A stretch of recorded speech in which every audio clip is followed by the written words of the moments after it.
सर्व समजू संघटनेचे पदाधिकारी आणि इथे जमलेले समजू संघटनेचे सर्व कार्यकर्ते आणि या परिसरातले तमाम नागरिक गेल्या अनेक वर्षापासून या रस्त्याची भयानक अशी परिस्थिती असताना जीव टाकण्यासाठी ईगल कंपनीला ठेका दिला आणि ती कामाला सुरुवात झाली। त्यानंतर नागरिकांना असं वाटलं होतं का आता तरी आपली सुटका होईल, पण काय सुटका व्हायला तयार नाही अशी भयानक परिस्थिती या रस्त्याची आहे।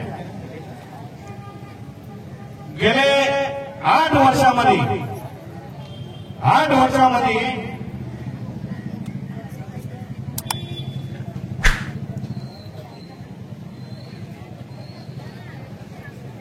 या रस्त्यासाठी 170 कोटी दुरुस्तीसाठी काढले। 170 कोटी म्हणजे जे लिगल आहे ते बोलतो। आणि या ठेकेदारांना या पैशात फक्त माल आलाय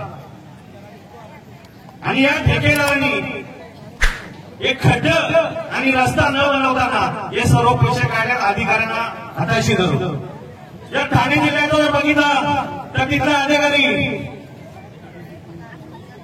आणि पालघर जिल्ह्याचा एक पोपटराव म्हणून नवीन अधिकारी आलाय, पोपटासारखा फक्त बोलतोय। आणि ठाण्याचा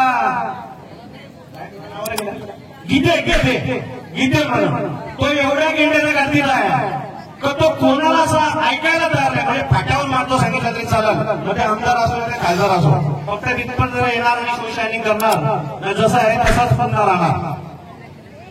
या रस्त्यावर 170 कोटी म्हणजे अंगावपासून तिकडे एक ठेकेदार होता मयूर कन्स्ट्रक्शन आणि त्याच्यानंतर एक कन्स्ट्रक्शन होता तो सर्वांचा लाडका म्हणजे जिजाऊ ठेकेदार, जिजाऊ कन्स्ट्रक्शनचा तो सर्वांचा लाडका आहे ना। आता तो शिंदे साहेबांचा लाडका झालाय।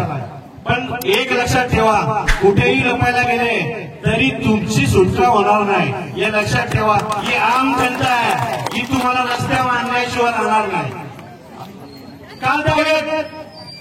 का गेला तुम्ही का विधानसभेमध्ये ज्या आमदार साहेबांनी आवाज उचलून तुम्हाला ब्लॅक लिस्ट करण्याची जी भूमिका घेतली होती, तुमच्यावर गुन्हे दाखल भूमिका घेतली होती, हे लपण्यासाठी तुम्ही इकडे तिकडे जाताय। तुम्ही कुठल्याही पक्षाचे नेते असू द्या, पण तुम्हाला जनता माफ करणार नाही।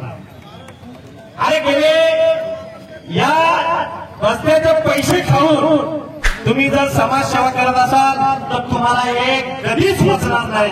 हे पाप तुम्हाला एक ना एक दिवस फेडावं लागतील, एवढं लक्षात घ्या। हे तुम्हाला समाजसेवा करायची तर या सरकारने तुम्हाला पैसे दिले, ही समाजसेवा करा, ते पैसे घेऊन या रस्त्यावर लोकांना याय जायची सुविधा करा। ही समाजसेवा लोक तुमचे रोज गुणगान गातील, खरोखर तुम्ही समाजसेवा केली, पण ते पैसे देऊन करा।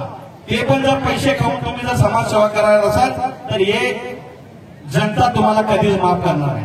त्याने आता नवीन एक पार्लर चालू केलंय, ब्युटी पार्लर, म्हणजे या रस्त्याने जाणारे आता चिखल ओढल्या का त्या पार्लरला जायचं, फ्री मध्ये बोलतो साफ करून देईल। याच्या अगोदर धूल होती, ते धूल साफ करून देत होते, असे ब्युटी पार्लरचे दुकानं चालू केले। अरे हे करण्यापेक्षा या रस्त्याने खड्डे भरा, लोक तुम्हाला याचा आशीर्वाद देतील, पण हे किती दिवस चालणार? अरे समाजसेवा करायची आहे ना, तर ही आमची आम जनता गरीब आहे ना, इथून जवान मोकाळ्यापर्यंत गुजरातच्या बॉर्डर परत नक्कीच गरीब जनता आहे, इकडे सेवा करा। त्यांना 3 टायमाचं पोट अन्न नाही आहे, त्यांना द्या। तुम्ही स्वार्थीपोटी तुमच्या राजकारणापोटी इकडे भिवून निघेल गरज नाही, तिकडे भरपूर गोडाऊन आहे, तिकडे काय कोणाला जायची गरज नाही समाजसेवा करायला।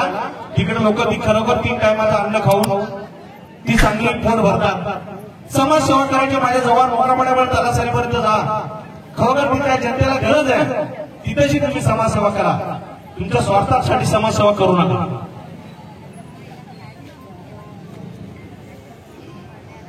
तरी सुद्धा सांगतो का या रस्त्यावर जेव्हा आता आंदोलन चालू आहे तर या आंदोलन असंच थांबणार नाही। आजचं आंदोलन जे आहे ना ते असंच थांबणार नाही. मी धन्यवाद देईन या संजीव संघटनेचे प्रमोद पवार यांनी त्या दिवशी आंबाडीला जो आवाज उंचावला, त्यांनी स्वतः एकटाच फक्त रस्ता उतरला, 2 लोक बाजूला घेऊन फक्त एकटा रस्ता उतरला आणि स्पष्ट भाषेत त्यांनी बोललं गेलं. मग ते कुठलाही पक्ष असो, कुठला नेता असो, मंत्री असो, मुख्यमंत्री असो, सगळ्यांना बोलला तो का बघा आम्ही आता थांबणार नाही, का जनतेचे हाल आम्हाला बघवत नाही, एवढे भयानक हाल झाले आणि त्याची दखल घेऊन काही रस्त्यावर आमदार साहेब पण आले होते, खासदार साहेब आले होते, आमचे पाटील साहेब ते सुद्धा त्या दिवशी येऊन पाणी गेली. तर साहेब पाणी करून काही होणार नाही, यांना ठेकेदाराला आणि या पीडब्ल्यूच्या अधिकाऱ्यांना तुम्ही जेव्हा धारावर घ्याल तरच या रस्त्याचं काम होईल, तसं काय काम होणार नाही.